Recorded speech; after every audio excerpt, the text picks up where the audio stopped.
He that have ears to hear, let him hear. All right, so I want to get into an example where we're having some confusion because we have the word Gentile, right? In the New Testament, where it is being used and is being broken down incorrectly, right? So you got to understand, when we see this word Gentile, we're not going to always mean the same thing, because there are two different Greek words that turns this word into the English word Gentile. So we have Ethnos, Ethnos translates into Gentile, and we have Helain that translates into the word Gentile. So we have to understand that both these Greek words, though they both say Gentile in the English, they mean two different things. So Ethnos is going to mean Ethnos is actually Greek foreigners. So we got to look at it from the perspective of the Greeks, right? So if anybody is a foreigner, in Greece, the word is going to be Ethnos, and Helain are going to be, the Greek, the people who are from there, or keep their customs, actually, because that's what makes you a Greek. If you keep their customs, then you are Greek, right? So whether you were born or raised in Greece or not, if you kept their customs, you were considered a Greek, and you were called Helain. You got to understand that also the Greek word halas means Greece.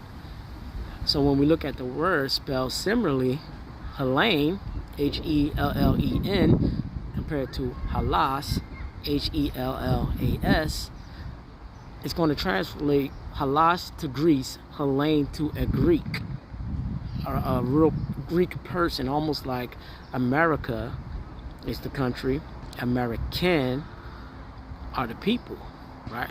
That keeps the customs of America. But if the people don't keep the customs, they are called a foreigner, ethnos, which are foreigners, right? To the Greeks.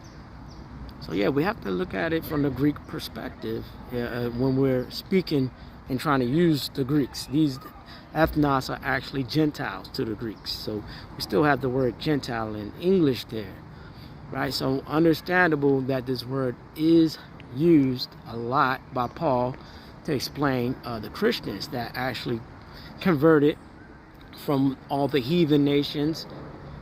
They converted, to become Christians, right? And they were called Gentiles, using the word ethnos, because when you convert to Christianity, you're not keeping the Greek customs, so you can't be called a Helain, right?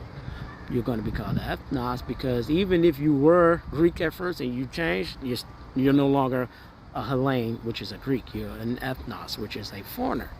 So Paul was calling a lot of the Christians that converted ethnos, all right? But you got to understand, it was not only the Christians that converted that were ethnos. It was anybody that didn't keep the Greek customs, even the heathens to the Greeks, right? So we even have Paul that says, he explains that, God revealed the Son in him that he might preach amongst the heathen. And this word heathen is ethnos. So you got to understand that, no, the ethnos are also heathens that didn't keep Greek customs. All right, so what I'm explaining here is that, even Helain, complete Greeks, were able to convert to God's people, Christianity. In other words, the spiritual Israelites, right? Circumcision of the heart. They were able to convert to that. So both words, which translated into Gentile, have been shown that all people are able to convert, all right, to believing in the Lord Jesus Christ. Because all you got to do is believe. So let's not get these words mixed up and say that some people weren't able to convert. Some people were straight heathens and they couldn't convert. No, that is just not true, right? That's just not true. Anybody who believes can convert to Jesus Christ, all right? It has nothing to do with,